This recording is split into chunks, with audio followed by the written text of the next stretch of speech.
So in this lecture of microbiology, we'll study about control of microorganisms by physical and chemical agents. By physical and chemical agents.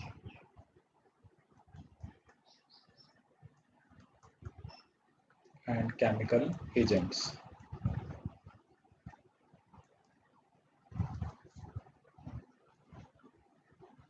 ठीक है, तो अलग अलग हम आपके physical और केमिकल एजेंट्स पढ़ेंगे इसमें. ठीक है, सो जैसे बेसिकली अगर हम फिजिकल की बात करें, जैसे हीट हो गया, low temperature, we can do filtration, we can have some radiation. ऐसे केमिकल्स में भी अलग अलग पढ़ेंगे, फिनोलिक कंपाउंड्स होते हैं और भी बहुत सारे टाइप के ऐसे केमिकल्स होते हैं जिससे हम क्या करते हैं, आपका स्टरलाइजेशन करते हैं. सो जैसे बेसिकली मैं आपको एग्जांपल दूं, जैसे जो मॉइस्ट हीट होती है, moist heat can kill virus, moist heat kills viruses, bacteria and fungi. Moist heat can kill viruses, bacteria and fungi. So moist heat can kill viruses, bacteria and fungi. ठीक है, अब ना हम कुछ ना terms होती हैं, पहले हम उसके बारे में डिस्कस करेंगे. जैसे सबसे पहली टर्म है thermal death point. What do you mean by thermal death point? मतलब इसकी डेफिनेशन क्या होती है? सो थर्मल डेथ पॉइंट क्या होता है? It is the temperature, or basically the lowest temperature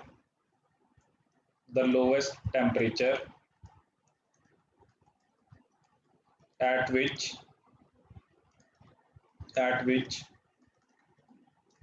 a microbial suspension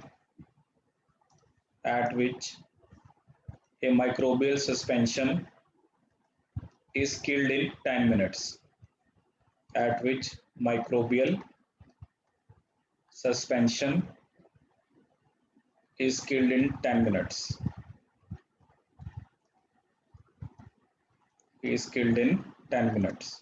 उसे हम क्या बोलते हैं, आपका thermal death point.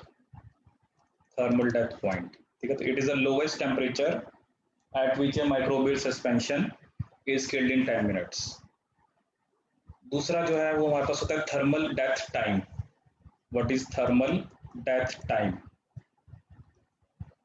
Thermal death time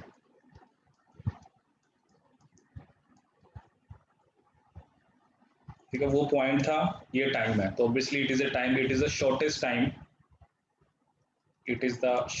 time needed to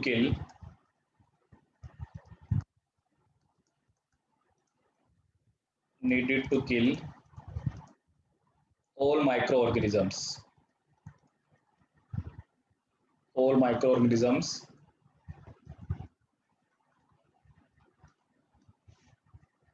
in a microbial suspension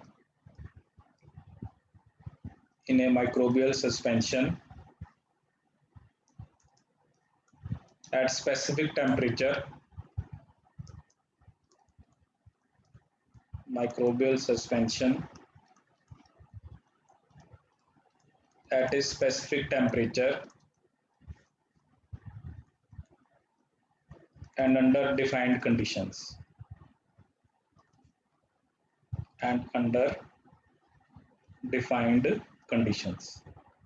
So it is the shortest time.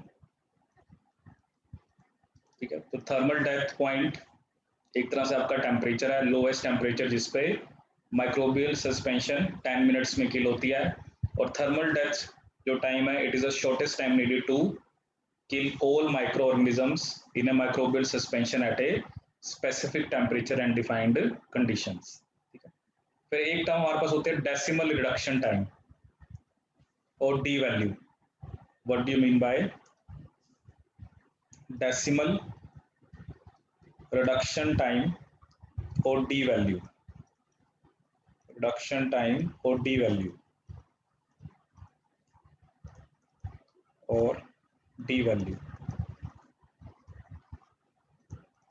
So it is the time required to kill, it is the time required to kill, time required to kill 90% of the microorganisms, 90% of the microorganisms or spores in a sample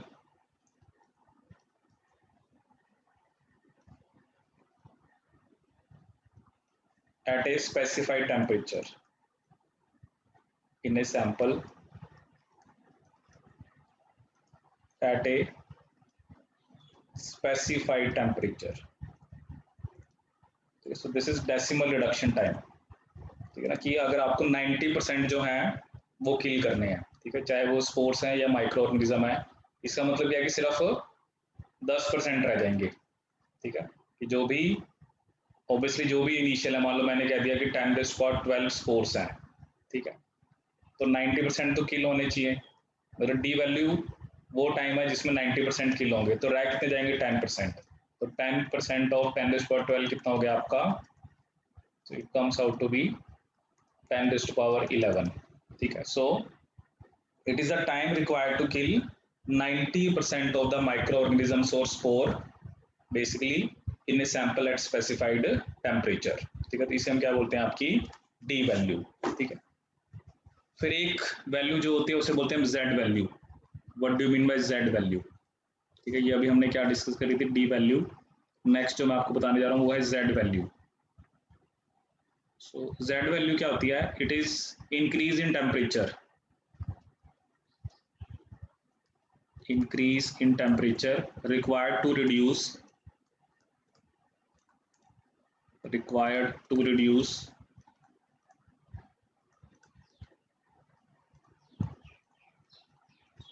d value or d to its 1/10th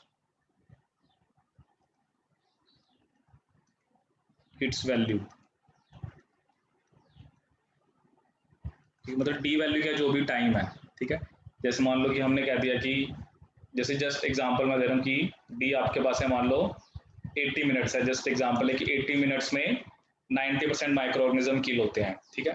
अब वो कह रहे हैं कि हम temperature को बढ़ाएं, Z value क्या है कि हम इतना टेम्परेचर बढ़ा दें कि डी वैल्यू उसकी 1/10 हो जाए, मतलब जो पहले 80 मिनट्स लग रहे थे अब 8 मिनट्स लगे, उसके लिए हमें टेम्परेचर कितना बढ़ाना है, उसे हम क्या बोलते हैं आपका जेड वैल्यू, ठीक है, दैट इज जेड वैल्यू. ऐसी एक टर्म होती है F value. What do you mean bye F value, it is the time in minutes, it is the time in minutes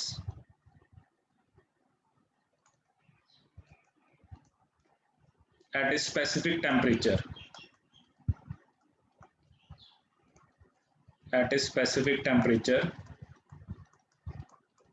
needed to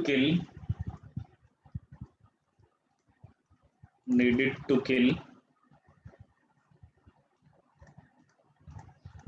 population of cells or spores, population of cells or spores, ठीक है, तो it is a time in minutes जो कि एक specific temperature पे जो आपको चाहिए time to kill population of cells और स्पोर्स, ठीक है. तो ये टर्म्स आपको क्लियर होनी चाहिए.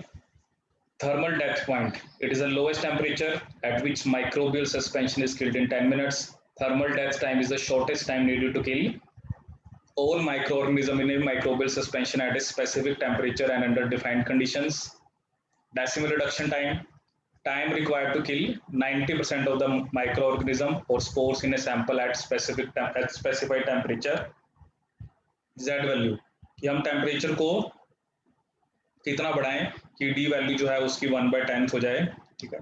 और एक हमने डिस्कस करी आपकी F value, it is a time in minutes at a specific temperature needed to kill population of cells और स्पोर्स, ठीक है। तो ये आपको इसमें ये जो कुछ डेफिनेशंस है that you need to remember, ठीक है।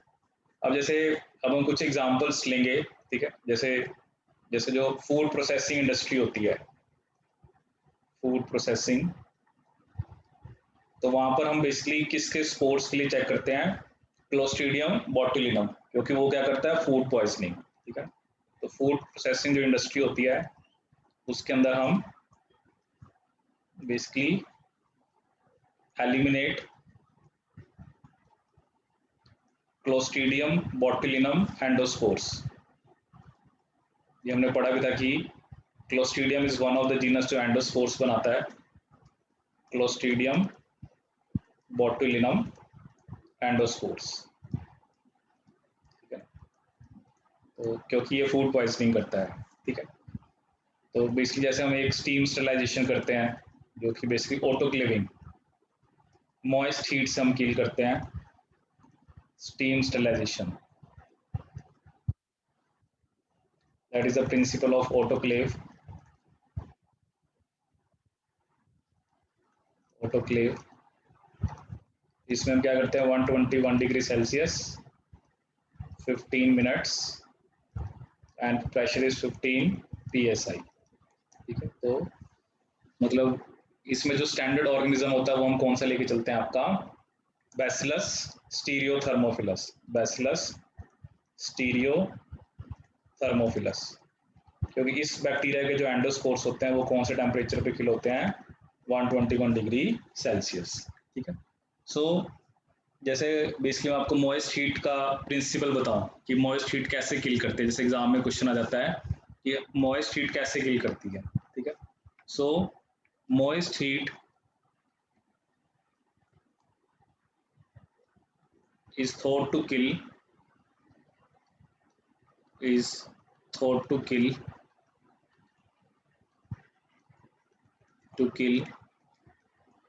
so effectively by degrading nucleic acids, by degrading nucleic acids and by denaturating enzymes, and by denaturating enzymes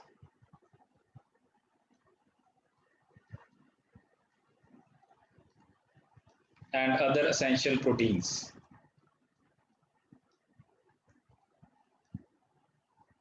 and other essential proteins.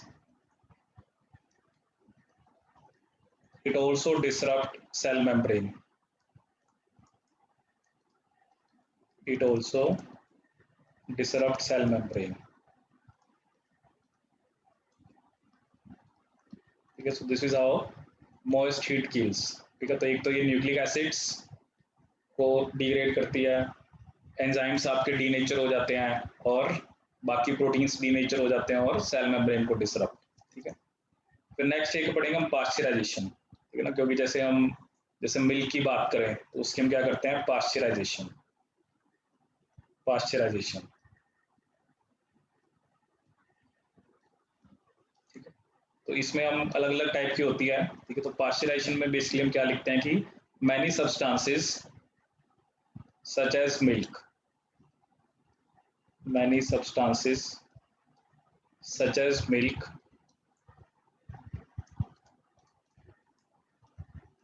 are treated with controlled heating, are treated with controlled heating at temperature,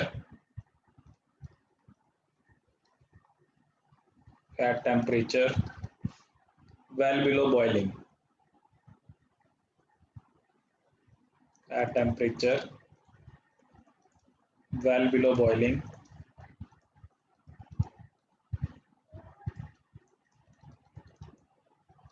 comma a process known as pasteurization,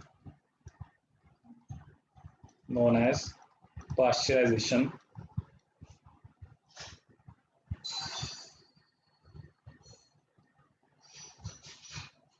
ठीक है, तो pasteurisation में जैसे अलग अलग type की होती है। तो जैसे पहले जो होती थी वो होती थी आपकी, जैसे एक हम ऑल्टर जो मेथड था, that was basically 63 degree Celsius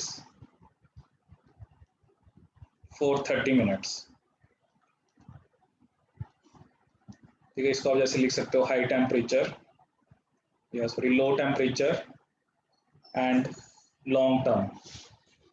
ठीक है, this can be written as low temperature long term, low temperature and for long term 63 या कहीं जगह 62.8 लिखा होता है फॉर 30 मिनट्स। दूसरा जो है बेसिकली इसमें जिसे बोलते हैं हम बेसिकली आपकी फ्लैश पास्चराइजेशन। ठीक है, that is basically 72 degree Celsius for 15 second. ठीक है, अब देखो यहाँ पर फर्क क्या, टेम्परेचर में सिर्फ 10 डिग्री का डिफरेंस है, बट यहाँ पर मेन जो हमने टाइम याद रखना है, यहाँ पर 30 मिनट्स है, यहाँ पे 15 क्या आपके सेकंड्स है। ठीक है ना, एक जगह 30 मिनट्स है, दूसरी जगह आपकी क्या है 15 सेकंड्स है। ठीक है, तो this is a major difference, 30 minutes and this is 15 second. ठीक है, और इसमें बेसिकली हम क्या लिखते हैं आपका, that is high temperature short term pasteurization, high temperature short term pasteurization, जैसे हम फ्लैश पास्चराइजेशन भी बोलते हैं, जैसे हम क्या बोलते हैं आपकी फ्लैश पास्चराइजेशन, पास्चराइजेशन, पास्चराइजेशन। ठीक है, ऐसे ही एक हमारे पास होती है जिसमें जिसे बोलते हैं ultra high temperature. Third type we have that is ultra high temperature pasteurization और sterilization, ultra high temperature pasteurization और स्टरलाइजेशन, पास्चराइजेशन और स्टरलाइजेशन, स्टरलाइजेशन। ठीक है, तो इसमें हम बेसिकली क्या करते हैं 140 to 150 degree Celsius for 1 to 3 second, for 1 to 3 second. ठीक है, तो इसमें हम 140 टू 150 डिग्री सेल्सियस करते हैं आपका फॉर 1 to 3 सेकेंड। ठीक है, तो ये हमने क्या डिस्कस करी, अलग अलग टाइप की पास्चराइजेशन। ठीक है, ऐसे ही एक स्टरलाइजेशन होती है जिसे बोलते हैं हम ड्राई हीट। ठीक है, ड्राई हीट स्टरलाइजेशन। ठीक है ना, जो ऑटोक्लेविंग हाउस में जैसे हमने क्या था, उसमें हम मॉइस्ट हीट करते हैं। पास्चराइजेशन में जैसे मैंने आपको अलग अलग टेम्परेचर बताया, जैसे मिल्क को, क्योंकि बॉइलिंग पॉइंट से काफ़ी नीचे टेम्परेचर पे हम क्या कर रहे हैं, बॉइलिंग कर रहे हैं या पास्चराइजेशन कर रहे हैं। एक होते हैं ड्राई हीट, जो ड्राई हीट पास्चराइजेशन होती है वो हम करते हैं 160 to 170 degree Celsius for 2 to 3 hour, for 2 to 3 hour. उसे हम क्या बोलते हैं आपकी ड्राई हीट पास्चराइजेशन या ड्राई हीट, सॉरी इसको स्टरलाइजेशन लिख लीजिए, dry heat sterilization, dry heat sterilization 160 to 170 for 2 to 3 hour.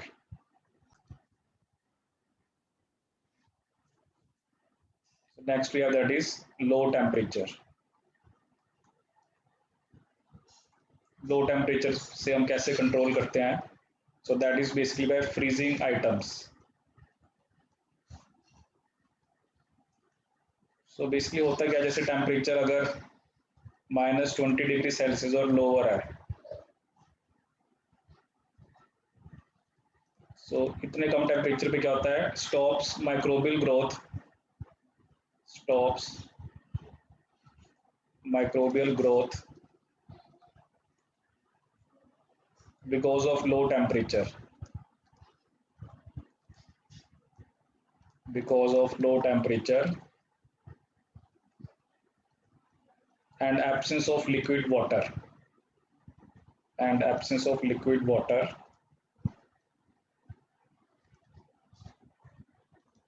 water So basically microorganisms will be killed by ice crystal, will be killed by ice crystal disruption of cell membrane, ice crystal disruption of a cell membrane. So this is how low temperature पे आपकी क्या होती है, killing होती है, ठीक है. So this is low temperature. Next we have that is filtration, ठीक है. फिल्ट्रेशन में जैसे हम एक तो बोलते हैं, one we have that is depth filters, one we have membrane filters. Filtration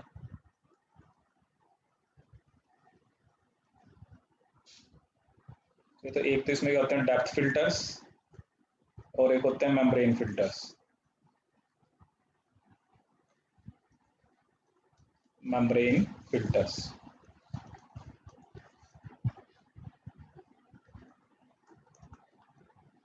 ठीक है. जैसे हम डेप्थ फिल्टर्स की बात करें, it consist of fibrous,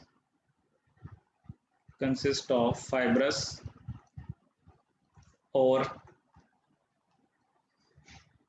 granular material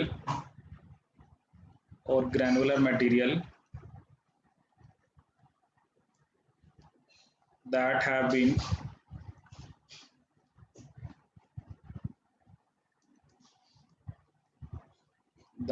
been bonded into a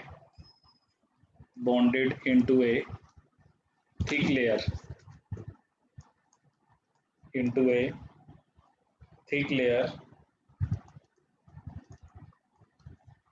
filled with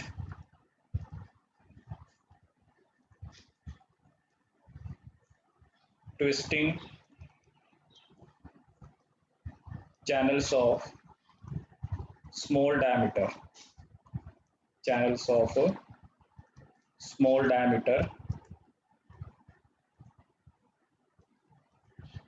ठीक है. तो उसे हम क्या बोलते हैं, आपके डेप्थ फिल्टर्स, ठीक है. जैसे इसमें एग्जांपल्स हम देखें तो आपका जैसे डाईएटिमेशियस अर्थ हो गया, ठीक है. सो एग्जांपल्स वी हैव डाईएटिमेशियस अर्थ,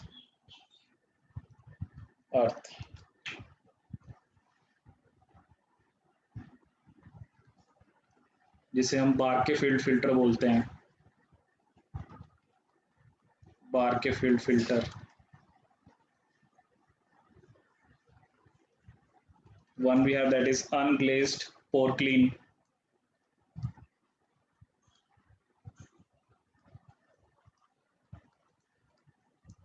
जिसे हम बोलते हैं Chamberlain.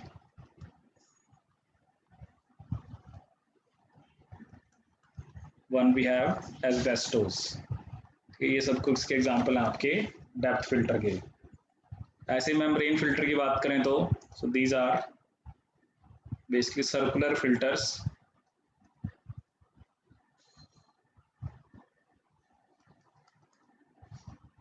so our porous membrane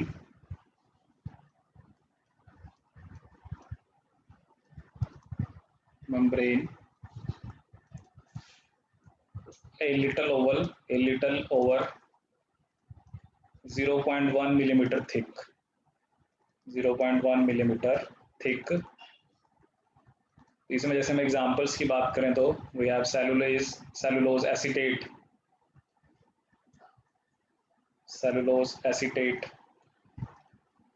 cellulose nitrate, polycarbonate,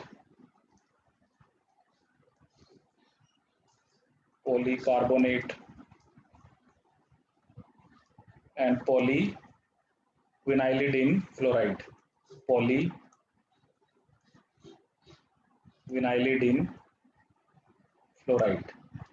ठीक है. तो ये सब किससे एग्जांपल हैं आपके मेम्ब्रेन फिल्टर्स के, ठीक है. तो ये दो टाइप के हमने पढ़े, एक डेप्थ फिल्टर होते हैं और एक आपके क्या होते हैं, मेम्ब्रेन फिल्टर, ठीक है. अब जैसे एक स्पेसिफिक फिल्टर का जो मैं आपको एग्जांपल दूंगा, जो कि बेसिकली लैमिनर एयर फ्लो, ठीक है, जो कि इंस्ट्रूमेंट होता है. तो लैमिनर एयर फ्लो जिसके अंडर बैठ के हम जो ये प्लेटिंग वगैरह जो भी कल्चरिंग वगैरह करते हैं। सो इसके अंदर एक पर्टिकुलर फिल्टर होता है जिसे बोलते हैं हम HEPA filter, HEPA.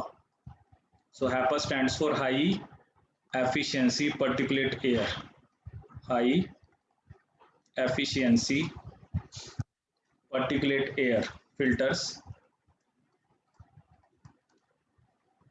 particulate air filters,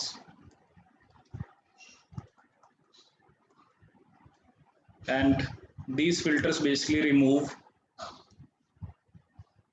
99.97%, 99.97% of 0.3 micrometer particles। और इसके अलावा जैसे इसमें हम जो ट्यूब भी लगे होते हैं वो लगे होते हैं अल्ट्रा वायलेट लाइट की, ठीक है ना। सो अल्ट्रा वायलेट लाइट एक तरह से, ये एक तरह से रेडिएशन है जो हम यूज करते हैं बेसिकली माइक्रोब्स को किल करने के लिए, ठीक है, अल्ट्रा वायलेट लाइट। इसके अलावा जैसे एक और रेडिएशन की बात करें, so that is basically gamma radiation, which is basically ionizing radiation, ionizing radiation। और ये रेडिएशन कौन रिलीज करता है? कोबाल्ट 60, कोबाल्ट 60, कोबाल्ट 60 से क्या रिलीज होती है आपकी? Gamma rays. तो ये आपने इसमें बेसिकली ध्यान रखना है, ठीक है। अब नेक्स्ट जो हम बात करेंगे, will talk about chemical agents, chemical agents. तो केमिकल एजेंट्स में सबसे पहले हम बात करेंगे फिनोलिक्स, ठीक है, जो हमने हिस्ट्री में पढ़ा भी था, जोसेफ लिस्टर, ठीक है। So he was the one जिसने बताया था कि जो फिनोल है that was the first widely used as antiseptic and disinfectant. तो सबसे पहले हमारे पास है phenolics, phenolics.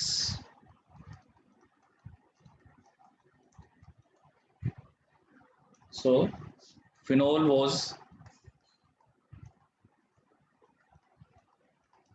was the first widely used antiseptic and disinfectant, first widely used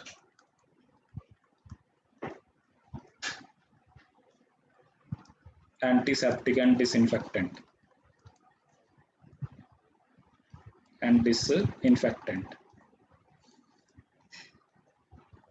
ठीक है। तो इसमें बेसिकली आपका फिनोल जो कि किसने डिस्कवर करे थे?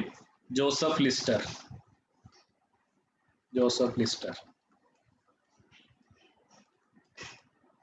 ठीक है। जैसे जो कमर्शियल डिसइंफेक्टेंट आता है लाइजोल, कमर्शियल डिसइंफेक्टेंट जिसका क्या नाम है? Lizol.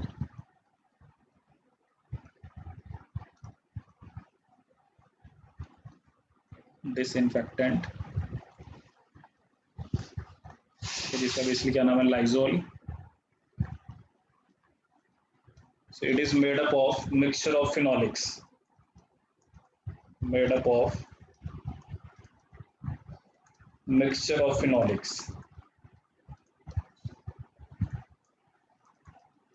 and it acts by denaturating proteins, acts by denaturating proteins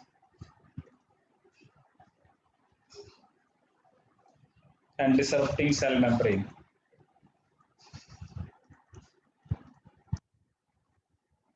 and disrupting cell membrane।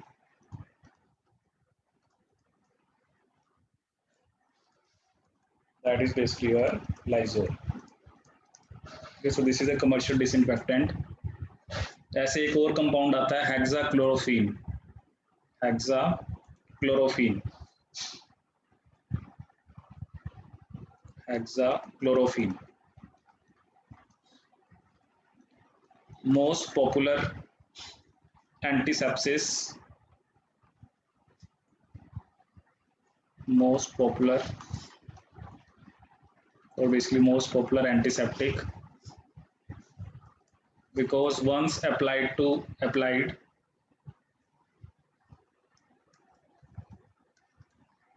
because once applied it persists on skin once applied, it persists on skin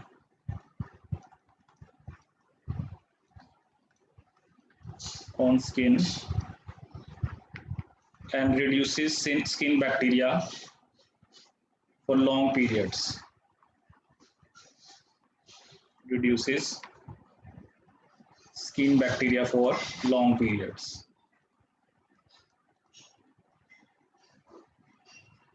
That is hexachlorophene.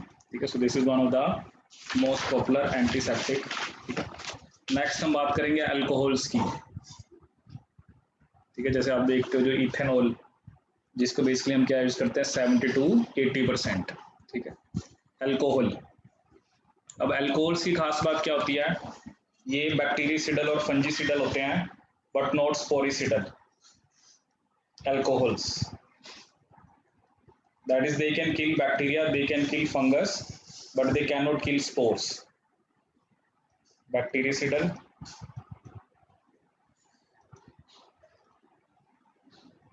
fungicidal,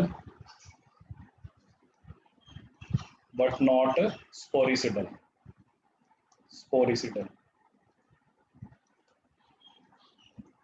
ठीक है, जैसे ethanol हो गया, isopropanol हो गया.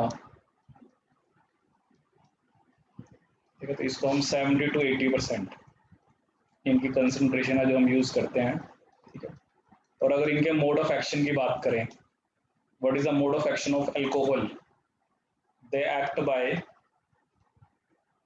denaturating proteins and possibly by dissolving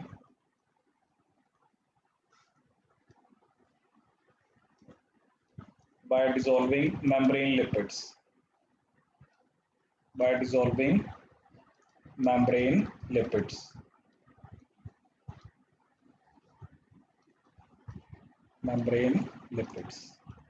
So this is the mode of action of alcohol. Next we have halogen. ये halogens का mode of action क्या होता है? तो halogens में जैसे आपका फ्लोरीन, ब्रोमीन, आयोडीन, एस्टेनिन, ये सब हमारे हैलोजेंस होते हैं. तो इसमें जो iodide and chloride, iodide and basically you can write chloride और chlorine, they are important antimicrobial agents.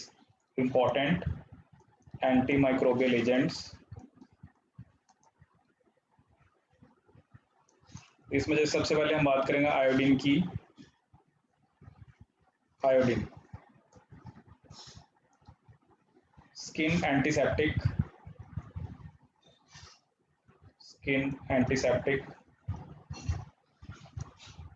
and kills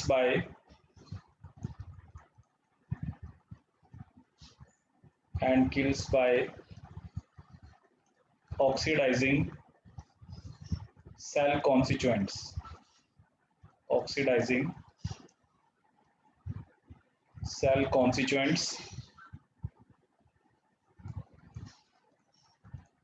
And iodinating cell proteins.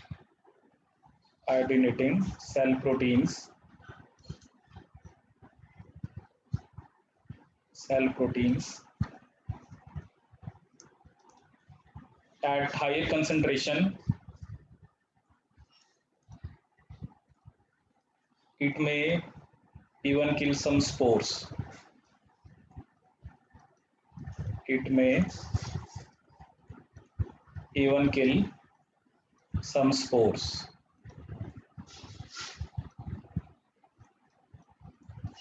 ठीक है, तो this is the mode of action of iodine. ठीक है, जैसे एक हम टर्म यूज करते हैं tincture of iodine. So what do you mean by tincture of iodine?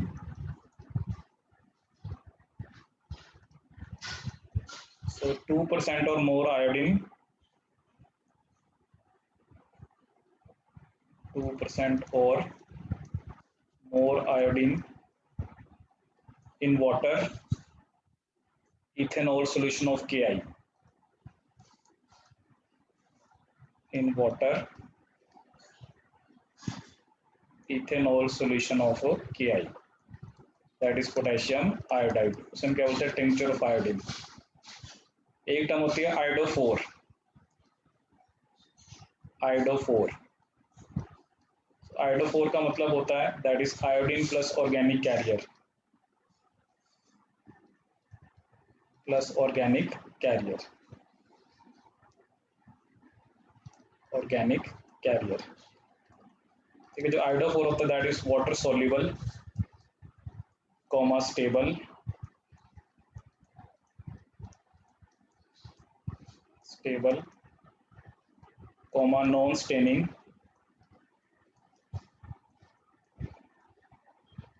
and release iodine slowly,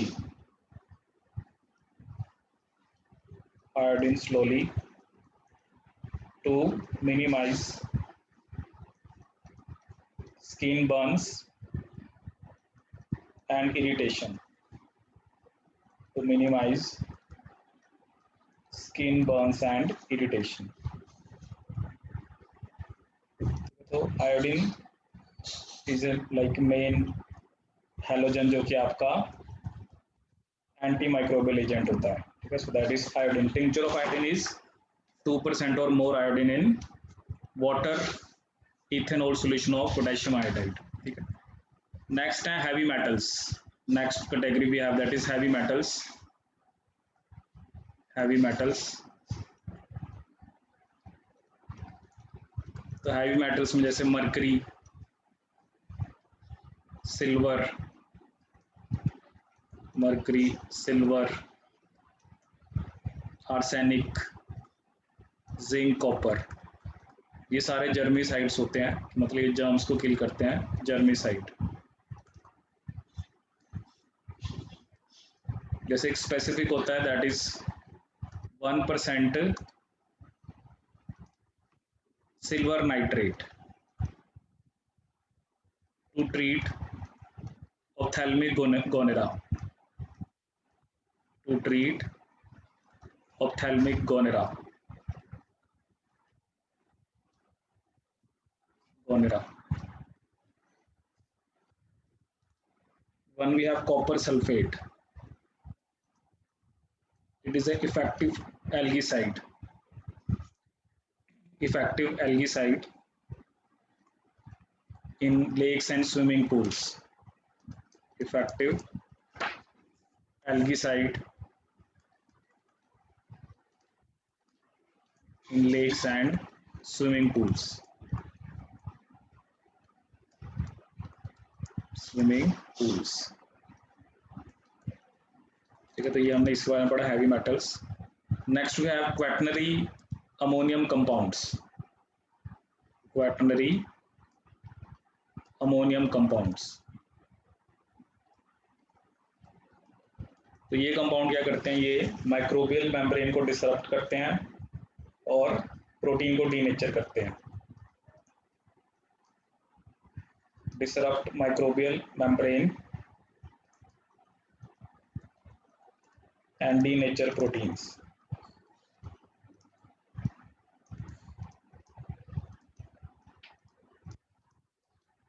and denature proteins,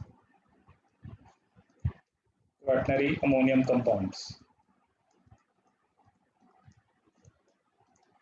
next we have aldehyde, aldehydes में जैसे एक तो आता है आपका formaldehyde and one we have glutaraldehyde, ठीक है। तो formaldehyde बेसिकली आपका क्या होता है HCOH, this is formaldehyde, and glutaraldehyde is COH, CH2, CH2, CH2, COH, that is glutaraldehyde, ठीक है। so this is formaldehyde and this is glutaraldehyde with aldehyde। So basically they combine with nucleic acids and proteins, combine with nucleic acids and proteins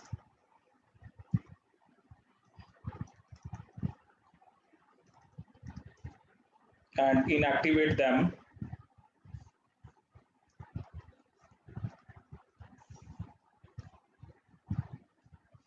by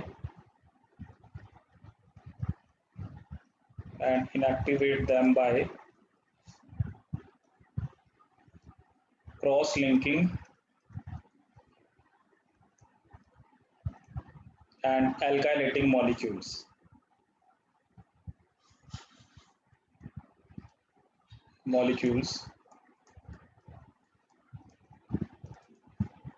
And they are basically sporicidal. ये किसको किल करते हैं? Spores को. So they are basically sporicidal. ठीक है, तो aldehyde में हमारे पास क्या आता है? Formaldehyde and ग्लूटाल्डिहाइड. नेक्स्ट जो हमारे पास है दैट इज स्टरलाइजिंग गैसेस. कुछ हमारे पास गैसेस भी होती हैं जो स्टरलाइज करती हैं. स्टरलाइजिंग गैसेस, तो जैसे इसमें एक तो होती है ethylene oxide CH2CH2O. So this is ethylene oxide. So it is microbicidal and sporicidal. Microbicidal and sporicidal.